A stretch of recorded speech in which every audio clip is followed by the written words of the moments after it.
Good afternoon, everyone. So, we are reviewing the epidemiology and the epidemiology of respiratory infections. Both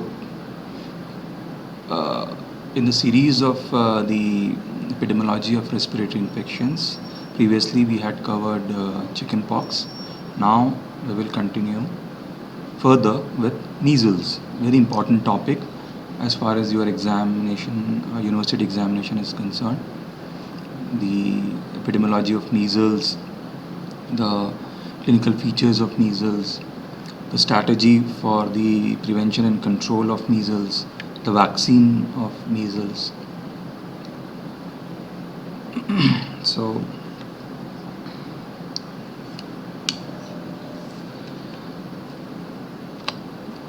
now, what is measles? Measles is a highly contagious respiratory infection that is caused by RNA virus, paramyxovirus, that infects only humans, and also known as rubeola, meaning red spots. It's very common among young children and transmitted by the respiratory droplets and direct contact with nasal or throat secretion of infected person. It is also characterized by the maculopapular rash. They are very typical maculopapular rash erupting, first over the neck and face, then trunk, then arms and legs, and usually accompanied by high fever. Measles kills more children than any other vaccine preventable disease. It has been assumed that in a virgin population, if you introduce measles virus, it can infect up to 90% of the population.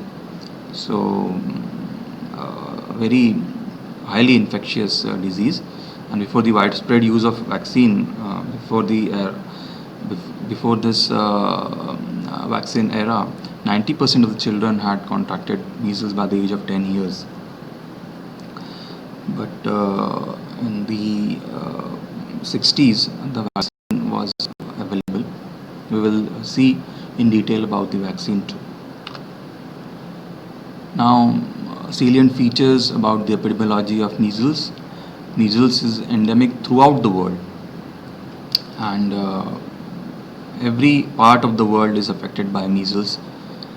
In the past, epidemics tended to occur irregularly.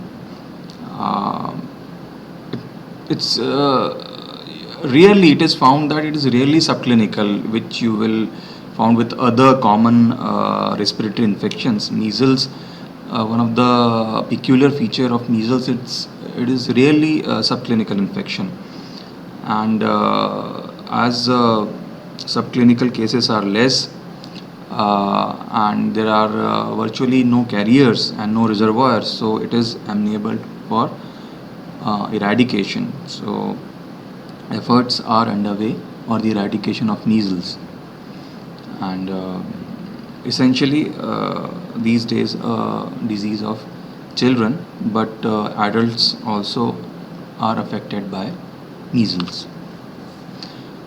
Talking about the burden, the load of measles across the world, you can see in this component bar chart diagram that typical raise rising of cases you can see during the winter and spring months in the last 4 years. Between, this is WHO data, 2016 to 2020.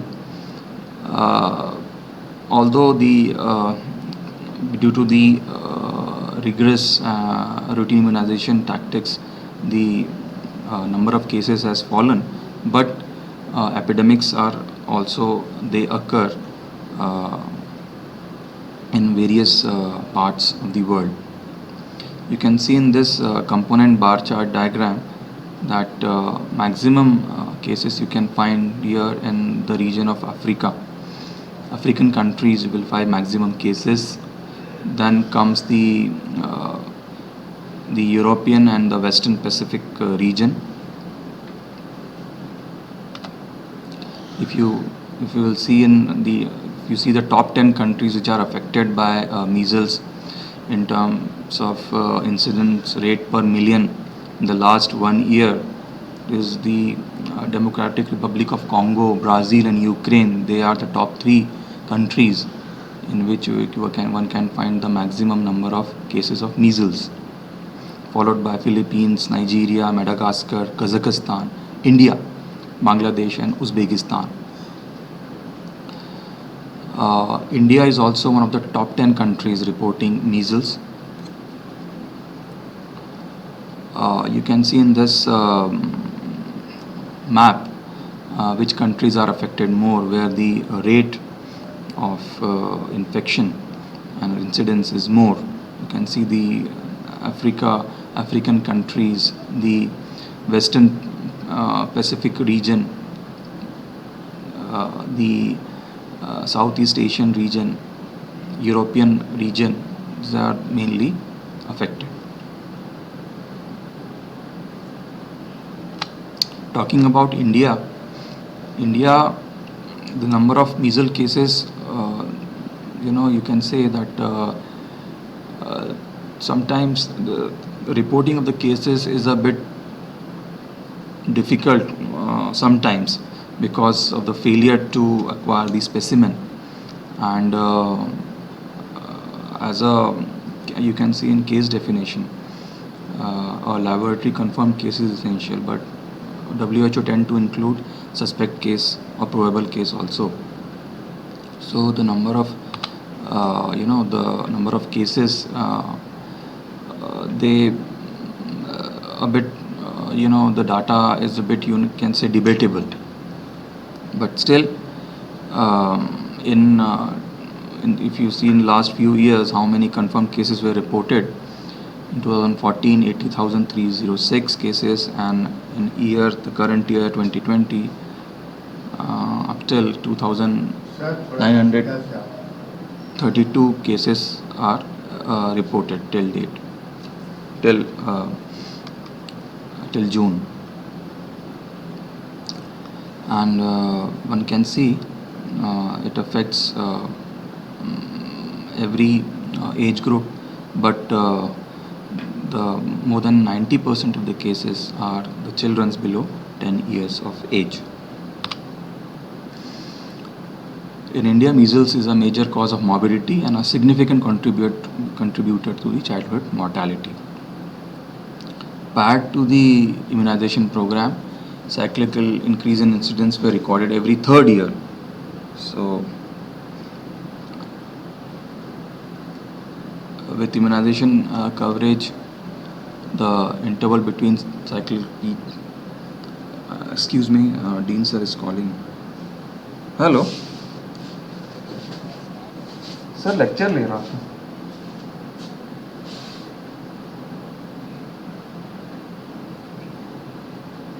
Ji ji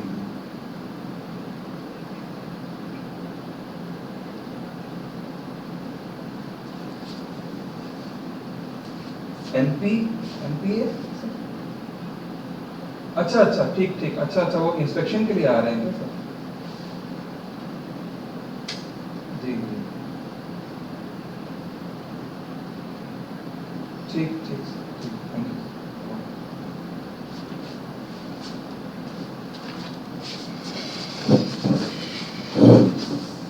Sorry for the interruption. Dean sir had called. So, continuing with the salient features about the epidemiology of measles. Prior to the immunization program, cyclical increase in the incidence were recorded every third year. But with immunization coverage, the interval between the cyclic peak increased and the intensity has minimized. The retrospective data indicate declining trend of measles in India, as we have seen. But as I have said earlier, some of the cases they go unreported because of the difficulty in obtaining specimen. So the estimates are much higher as large number of cases go unreported. And as per the estimates of WHO, measles is responsible for about 2% of under 5 mortality in India. Now, talking about the epidemiological determinants, the agent, host, and environmental factors. The agent is a measles virus. The cause of measles is a RNA virus of the genus Morbillivirus in the family Paramyxoviridae. Only one serotype is known. That's why it's very amenable for control, elimination, and eradication. Also, only one serotype is known, and it cannot survive outside the human body and can be easily destroyed by heat, acid, and by drying. Although it can retain infectivity when stored at sub-zero temperature, at 4 to 6 degrees Celsius, it can survive for 6 months, and at minus 20 degrees Celsius, it can survive for 2 to 3 years. So, at low sub-zero temperature, it can retain infectivity, and it can cause infections. That's why we can see in the areas as European countries and other, there's still, although the rate of immunization was good, the immunization coverage was good, but still the spurts and outbreaks and epidemics of measles do occur.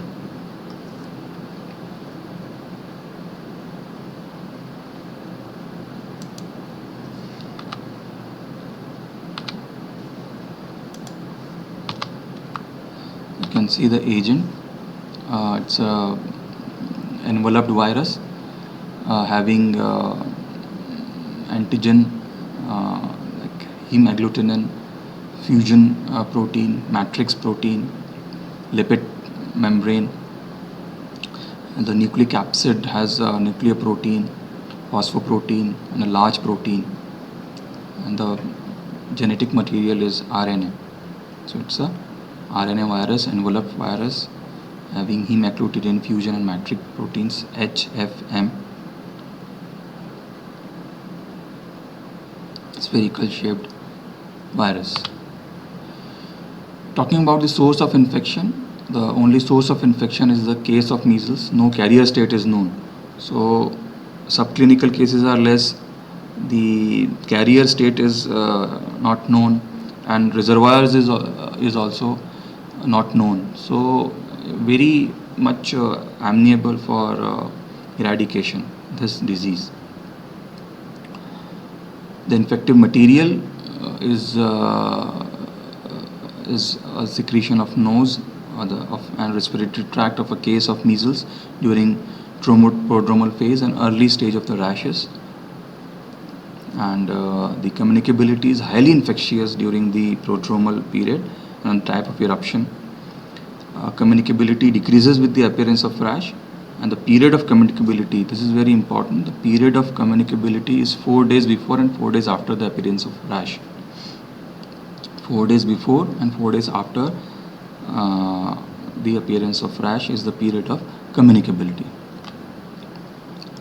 Talking about the host factors, host age, it is essentially a disease of children's pediatric age group. Incidence is high among children between 6 months to 3 years in developing countries, and infant below 6 months scarce because of the maternal antibodies they get through milk. So after 6 months you can see the cases of aged 6 months and more, you will find the cases of measles.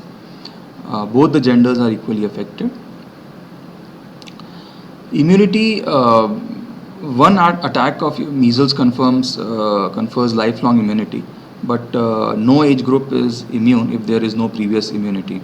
So immunity after vaccination is quite solid and lifelong.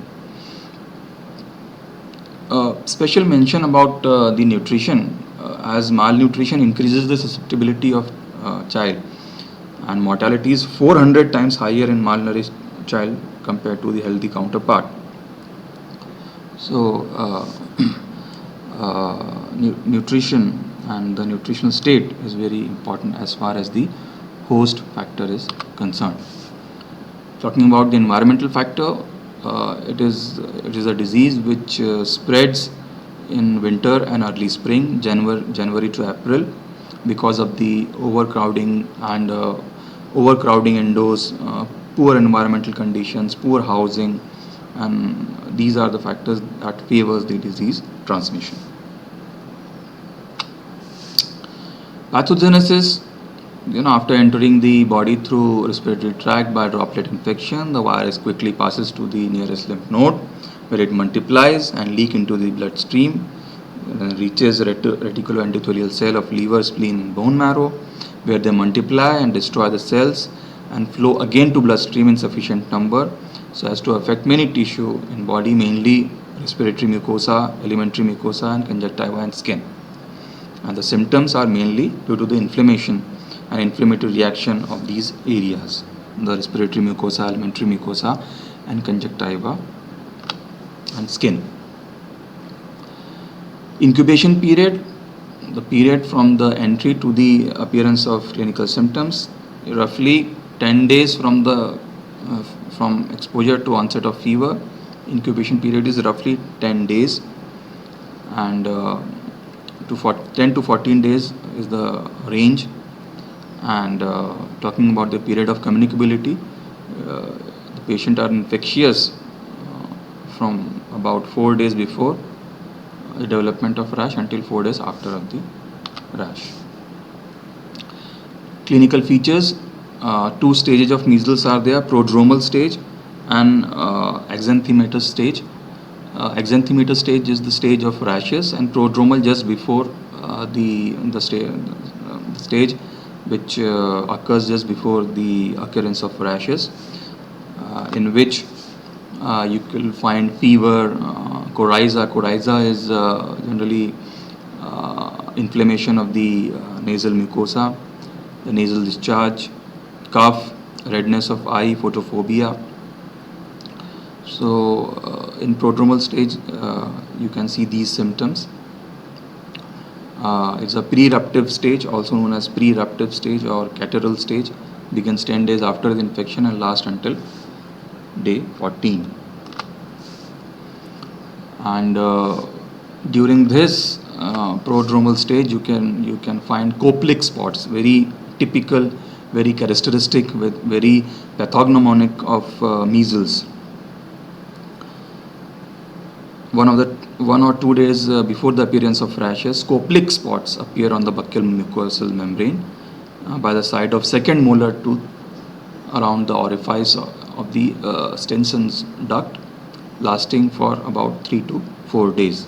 So you can see pathognomonic of measles are small bluish white spots on the red base looking like grains of salt. See, these are Koplik spots, very characteristic, very pathognomonic of measles on the buccal mucosal membrane by side of second molar tooth.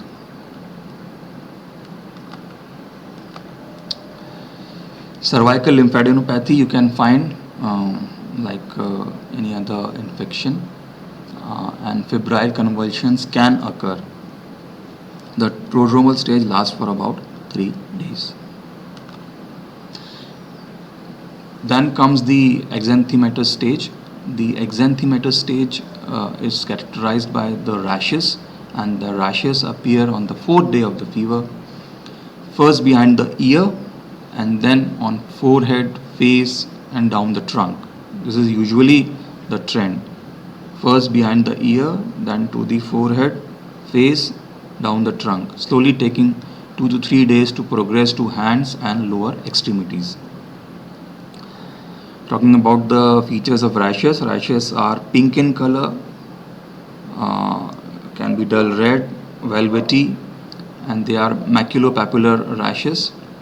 They remain discrete but often become confluent and blotchy.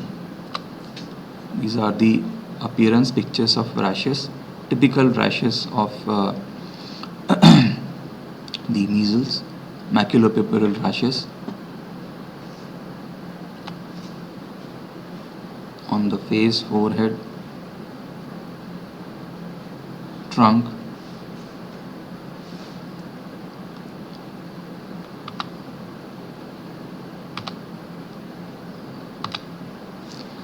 now if one wants to distinguish between the rashes of chickenpox and measles, so you will find in measles the rashes are on the forehead, and then they goes to the trunk.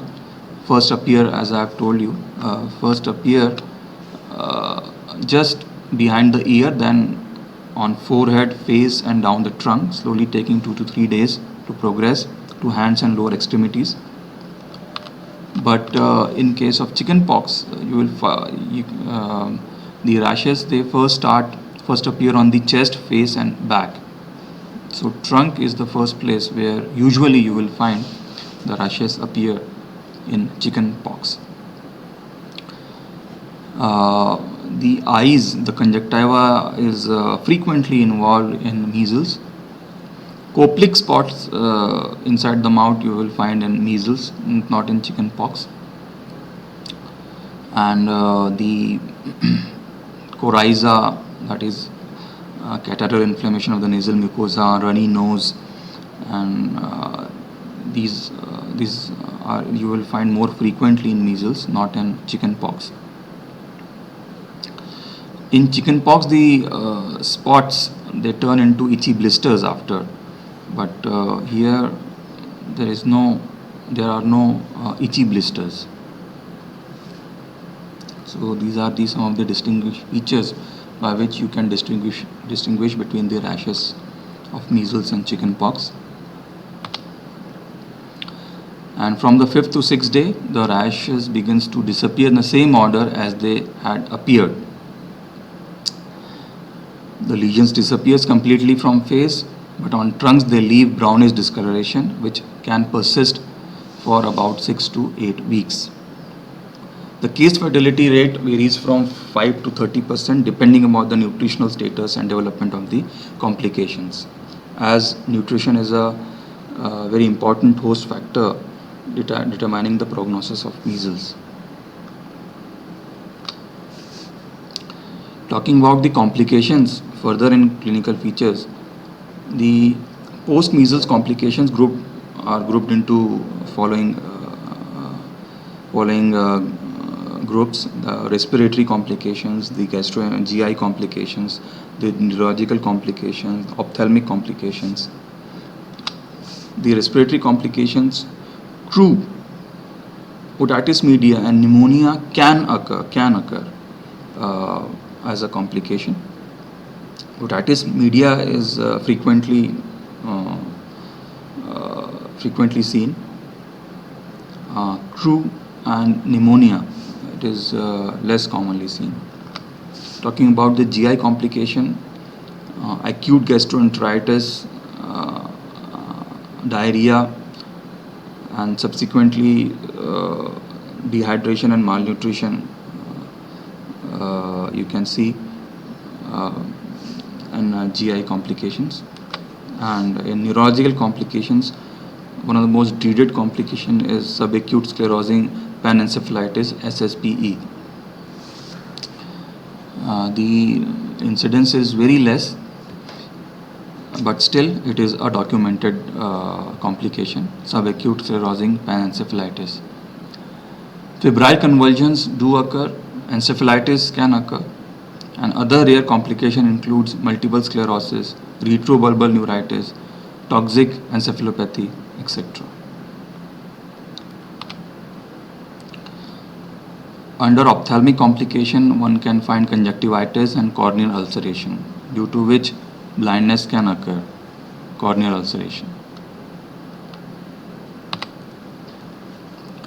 Coming to the case management, there are few basic principles of the case management of measles. First, you have to get ready, mentally prepared for the complications, all the four kind of complication, four grouped complications. You have to encourage the breastfeeding for less than 2 years of age of the child. You have to provide nutritional support, because as we have seen that there are 400 times the malnourished child is 400 times more prone to death than the healthy counterpart. You have to administer vitamin A because it has been seen that if there is a previous deficiency of vitamin A, the measles tend to attack more severely. Fever management, obviously, diarrhea management, if the GI complication do occur, to treat eyes to prevent blindness if there is corneal ulceration or if you are expecting such complications. One has to use antibiotics if indicated, to admit the severely ill children, and one has to monitor the growth. So the first is isolation. Obviously is a very highly infectious disease, so one has to isolate the case, and concurrent disinfection of the nasal and throat secretion has to be there. Clean and light clothes has to be wear, and antipyretics are given to control the fever. Plenty of water, fluid management, and correction of malnutrition. Prophylactic antibiotics can be given. Attendance to use mask and gown. Watch for the complications. And vitamin A supplementation has a special mention in the case management of measles. Vitamin A supplementation is required in all cases of severe measles. A high dose of vitamin A is given after diagnosis and repeated next day. So if the patient is between under 6 months, 50,000 international units of vitamin A is given, and in the next day, following day, same dose is given. If the age of the patient is between 6 months onwards, between 6 to 11 months, 1 lakh international units, followed in the following day, same amount, 1 lakh international units has to be given. And if the child is more than 12 months, 2 lakh international units on day 1, and on the following day, same amount, 2 lakh international units has to be given. Now, talking about the prevention and control, this is done by active and passive immunization. Active immunization, we all know, by a live attenuated vaccine, and measles containing vaccines are available in the following arrangements: as monovalent measles vaccine in combination with rubella MR, and combination with mumps and rubella MMR vaccine. These three you can find: measles vaccine plain, measles rubella MR, and mumps measles rubella MMR. In all the three cases, a diluent is also used, which is nothing but a sterile water. So presently, measles rubella vaccine is to be made available under the routine immunization across the country under national immunization schedule. Talking about the measles vaccine, it's a live virus vaccine of single antigen, one serotype, in freeze-dried form, and diluent is a sterile distilled water. Dose is 0.5 ml. Route is subcutaneous in the upper arm. Schedule: 2 doses are recommended as per the national immunization schedule. One during 9 to 12 months, usually at the 9th month, and second between 16 to 24 months. Talking about the strain which is used in the live virus vaccine of measles, Edmonston Zagreb strain of measles virus is used. L. Zagreb strain of mumps, if we are dealing with MMR, then L. Zagreb strain of mumps virus, and Wistar RA27/3 strain of rubella virus is usually is in the vaccine. The schedule under national immunization is measles and rubella vaccine is to be administered in 2 doses, replacing the measles vaccine. Previously, only sole measles vaccine was was there, but subsequently it was combined with rubella. Measles rubella vaccine is to be administered in 2 doses. The first dose is to be given between 9 and 12 months of age, and second dose is to be given at 16 to 24 months of age. The special mention, the fact which has special mentioned here is in an epidemic which you may encounter during an epidemic, the vaccine is of very you know very important for the prevention of the epidemic. If we give to the susceptible population during an epidemic, it can be given at 6 months of age. But not before that, because before 6 months usually the maternal antibodies by milk, breast milk, they kill the virus. So there is no utility of giving vaccine below 6 months of age, as we know that for the initial 6 months of age there is exclusive breastfeeding. So during an epidemic, if there is an epidemic, it can be given at 6 months of age, but should be repeated at usual age of 6 months. After vaccination, immunity develops 10 to 12 days after vaccination, and at last lifelong. And the protective value is 1 dose confers 95% protection. Usually the immunity gained is very good after vaccination. Now talking about the side effects of the talking about the side effects of the vaccine. The adverse reactions are generally mild and transient, which involves slight pain and tenderness at the site of injection, high fever after 7 to 12 days after vaccination, which occasionally induce febrile seizure, transient rash in about 2% of vaccinated children. These may last for 1 to 3 days.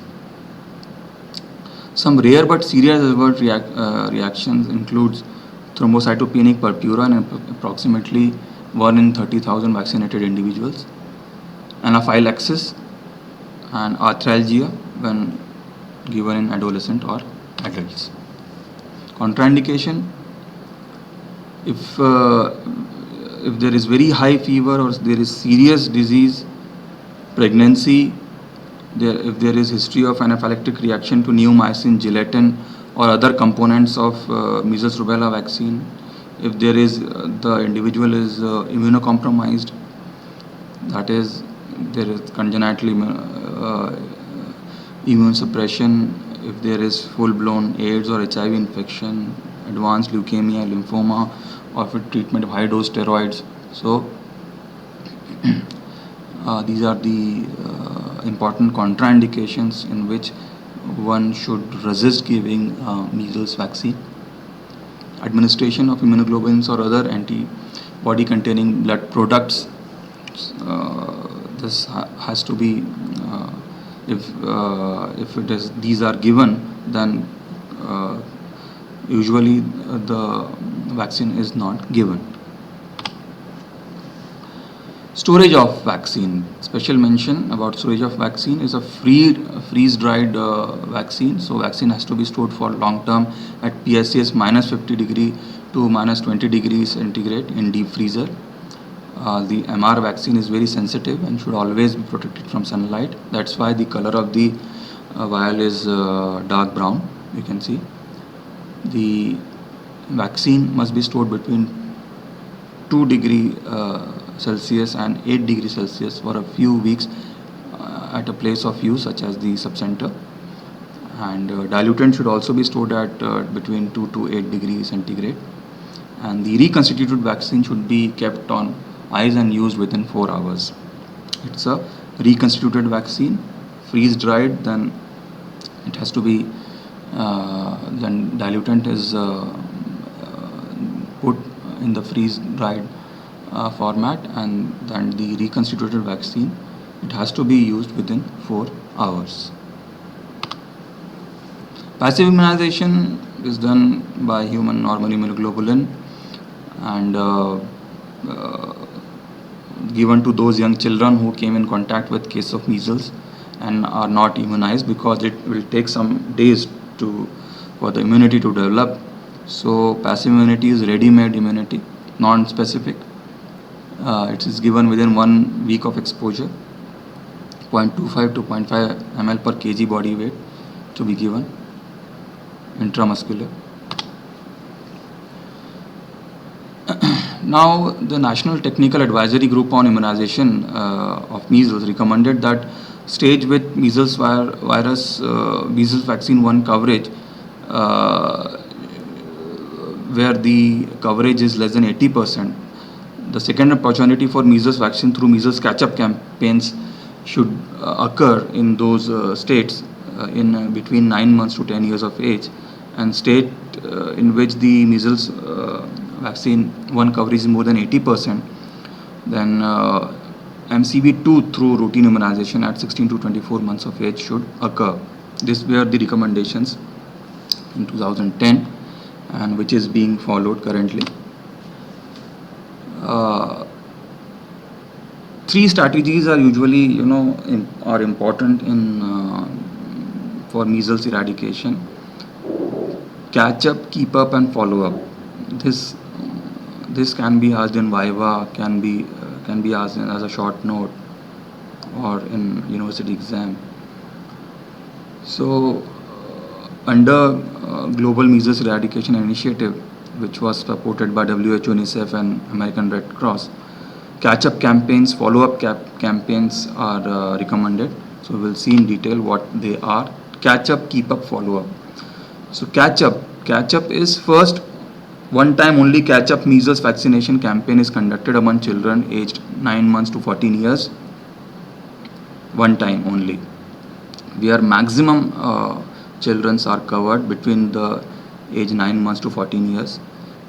Keep up, that is, efforts are then made to vaccinate through routine health services. Keep up at least 95% of each newborn cohort at 12 months of age.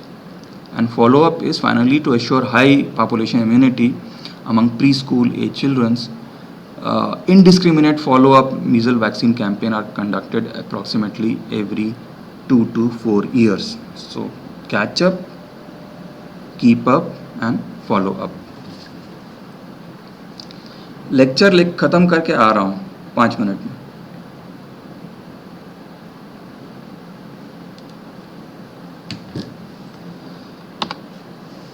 So catch up, keep up, mop up, and follow up.